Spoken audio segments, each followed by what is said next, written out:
Et si le vrai choc n'était pas Bitcoin contre les banques, mais votre liberté contre une habitude vieille de plusieurs siècles? Je m'appelle Xavier Dorvel et aujourd'hui, je veux vous emmener au cœur d'un affrontement silencieux.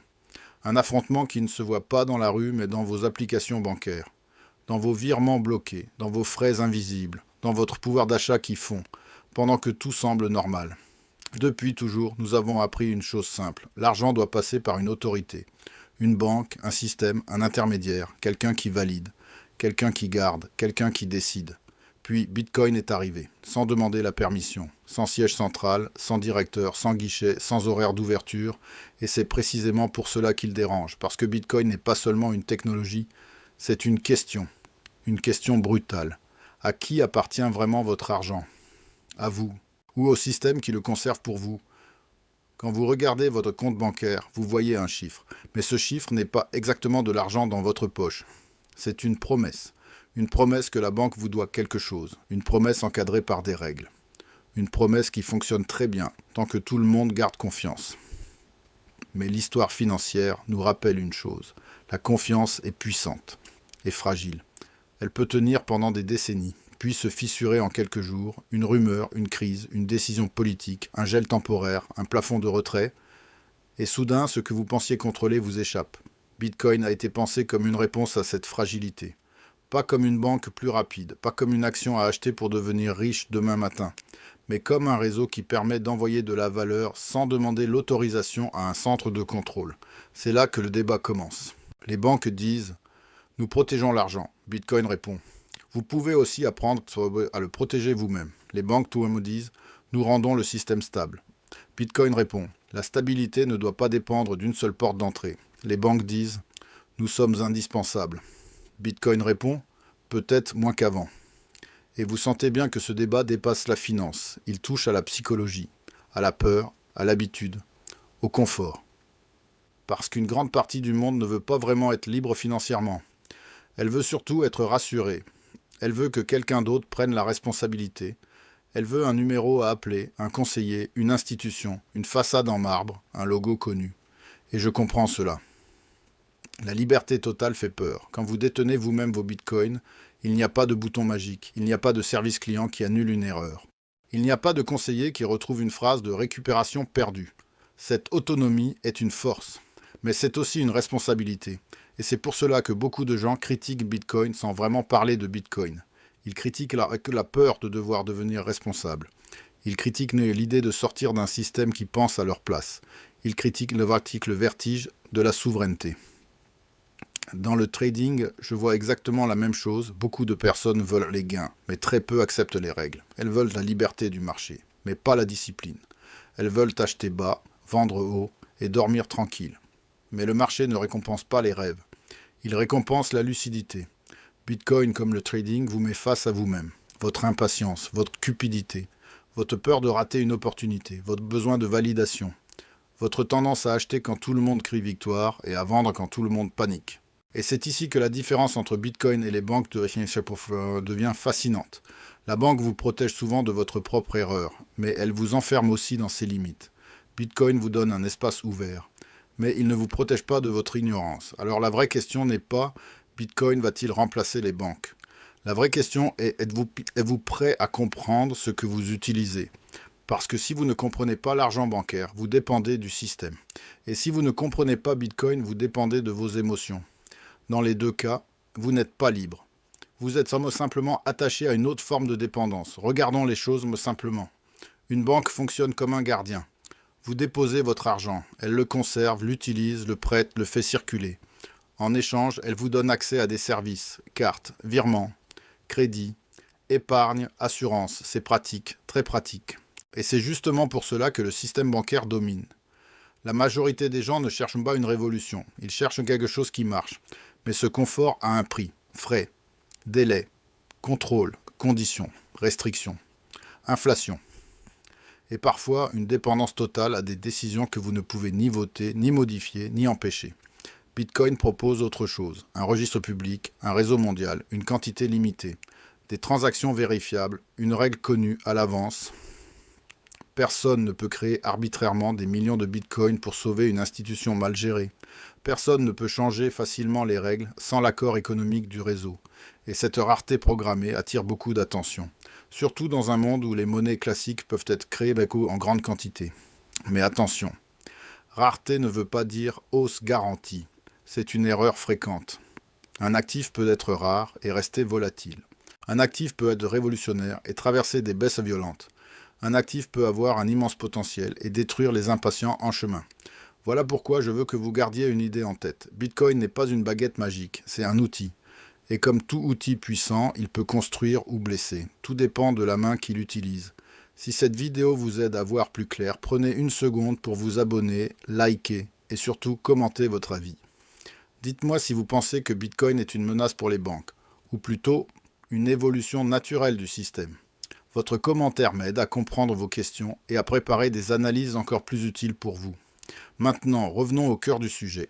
Les banques ne sont pas seulement menacées par Bitcoin, elles sont aussi poussées à se transformer, parce que le public a changé. Avant, attendre plusieurs jours pour un transfert semblait normal. Aujourd'hui, cela paraît absurde.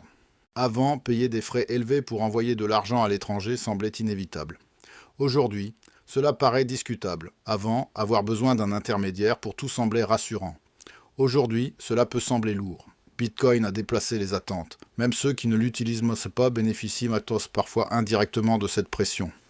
Les institutions savent qu'elles ne peuvent plus ignorer la vitesse du numérique. Elles savent que la transparence devient une demande. Elles savent que les jeunes générations ne regardent plus l'argent de la même manière. Mais soyons honnêtes, les banques ont encore des forces immenses. Elles ont la confiance du grand public. Elles ont les licences. Elles ont les infrastructures. Elles ont les relations avec les États, elles ont l'expérience du risque, elles ont la capacité d'accompagner les entreprises. Et surtout, elles ont quelque chose que Bitcoin n'a pas naturellement, la simplicité perçue. Ouvrir un compte bancaire est devenu banal. Garder soi-même un actif numérique demande un effort mental. Il faut apprendre, il faut vérifier, il faut sécuriser, il faut éviter les arnaques, il faut comprendre la différence entre une plateforme d'échange et une conservation personnelle. Il faut savoir qu'un mot de passe oublié peut être dramatique. Il faut comprendre qu'une promesse de rendement trop belle est souvent un piège. Et là, la psychologie financière entre en scène. Les arnaques autour des crypto-monnaies ne fonctionnent pas parce que les gens sont stupides. Elles fonctionnent parce que les gens sont humains. Ils veulent croire. Ils veulent aller vite. Ils veulent rattraper le temps perdu. Ils voient quelqu'un afficher des gains et leur cerveau se met en alerte. Pourquoi pas moi? Pourquoi maintenant? Pourquoi attendre? Et cette urgence intérieure devient dangereuse. Le marché adore punir l'urgence. Il adore attirer les excès. Il adore créer des histoires irrésistibles, puis tester la conviction de ceux qui sont entrés trop tard. Les banques, elles, vendent une autre émotion. La sécurité. Même lorsque les rendements sont faibles. Même lorsque les frais existent. Même lorsque l'inflation grignote le capital. La sensation de sécurité reste puissante. Bitcoin vend une émotion différente. La souveraineté. La possibilité d'être propriétaire d'un actif numérique sans dépendre d'une autorité centrale. Pour certains, c'est libérateur, pour d'autres, c'est anxiogène. Et c'est là que tout devient intéressant. Le débat n'est pas seulement technique, il est culturel. Il oppose deux visions du monde. D'un côté, un modèle centralisé, organisé, encadré, régulé, familier. De l'autre, un modèle ouvert, vérifiable, mondial, parfois chaotique, mais incroyablement résistant. Les banques fonctionnent avec des murs. Bitcoin fonctionne avec un protocole. Les banques fonctionnent avec des horaires. Bitcoin fonctionne en continu. Les banques fonctionnent avec une hiérarchie. Bitcoin fonctionne avec un consensus. Les banques vous identifient avant de vous servir. Bitcoin vérifie surtout si la transaction respecte les règles du réseau. Cela ne veut pas dire qu'un monde est pur et que l'autre est mauvais. Ce serait trop simple. Les banques financent l'économie réelle. Elles permettent d'acheter une maison. Elles aident des entreprises à se développer. Elles structurent une grande partie de la vie économique. Bitcoin, lui, apporte une alternative rare. Un actif monétaire numérique, transportable, fractionnable et indépendant d'une banque spécifique. Les deux peuvent coexister. Mais cette coexistence ne sera pas tranquille. Parce que chaque innovation monétaire change les rapports de force. Quand vous pouvez conserver une partie de votre richesse en dehors du système bancaire traditionnel, vous changez votre position. Vous n'êtes plus uniquement client. Vous devenez arbitre. Vous pouvez comparer, vous pouvez choisir, vous pouvez refuser certains frais, vous pouvez chercher des solutions plus rapides, vous pouvez exiger mieux. Et cela, pour les institutions, cette association, c'est énorme. Car le pouvoir d'un système vient souvent de l'absence d'alternative. Quand il n'y a qu'une route, vous acceptez le péage. Quand une autre route apparaît, le péage doit se justifier. Bitcoin est cette autre route.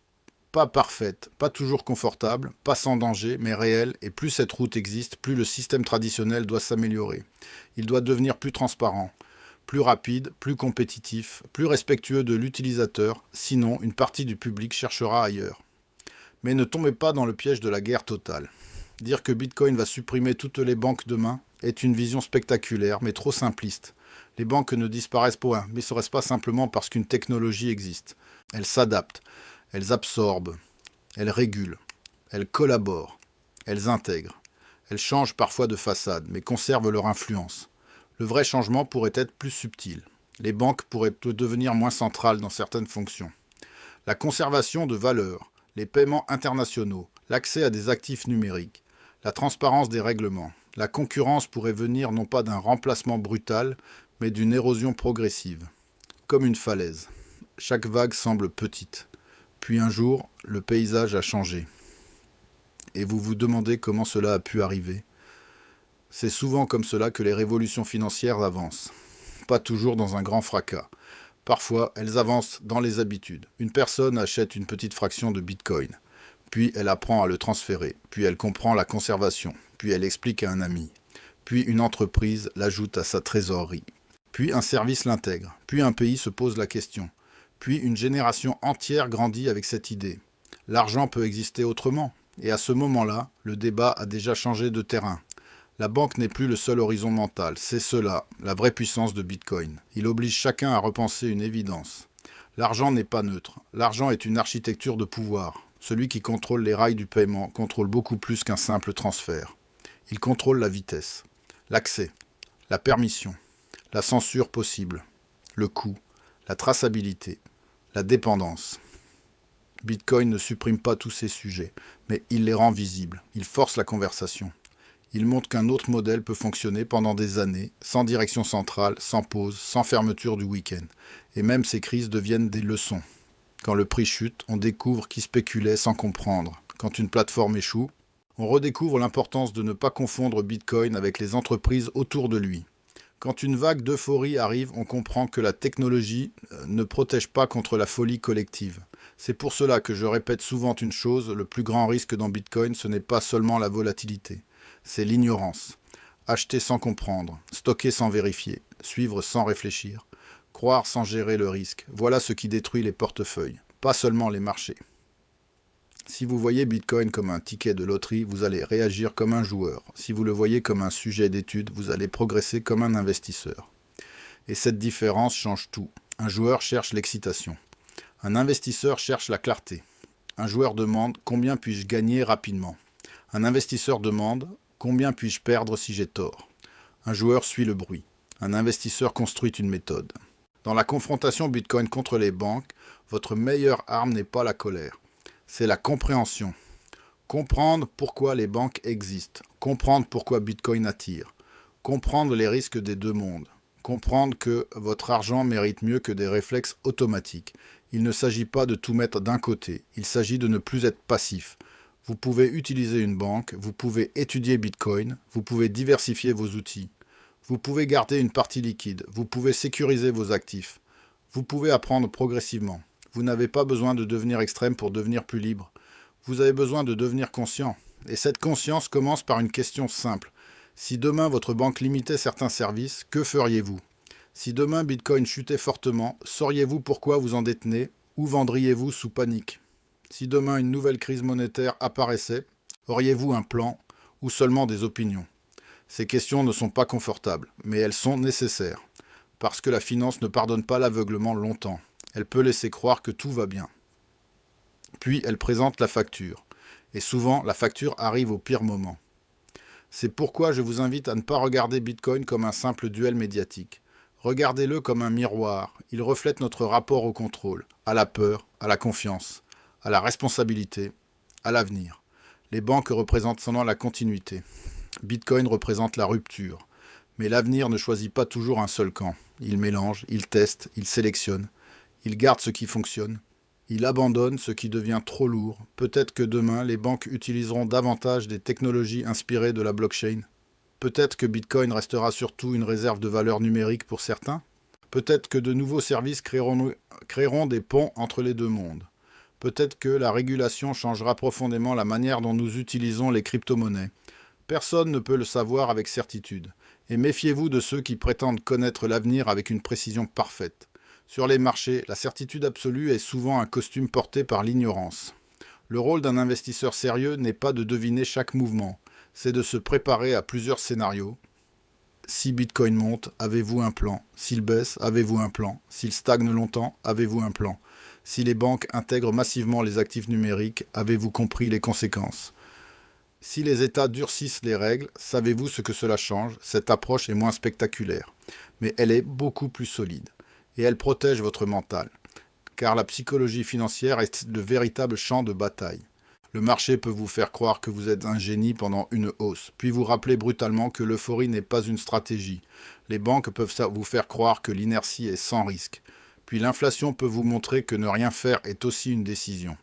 Dans les deux cas, vous devez penser, pas seulement réagir. Bitcoin contre les banques, ce n'est donc pas seulement ancien contre nouveau, c'est confort contre autonomie.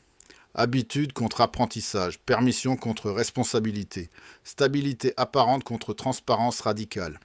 Et au milieu, il y a vous, votre argent, votre temps, votre avenir, votre capacité à ne pas suivre la foule au mauvais moment. Le pire serait de choisir un camp par identité. Je suis anti-banque, je suis anti-crypto, je suis pour ceci, je suis contre cela. Ces étiquettes bloquent d'un mot que la réflexion. Un esprit libre analyse les forces et les faiblesses.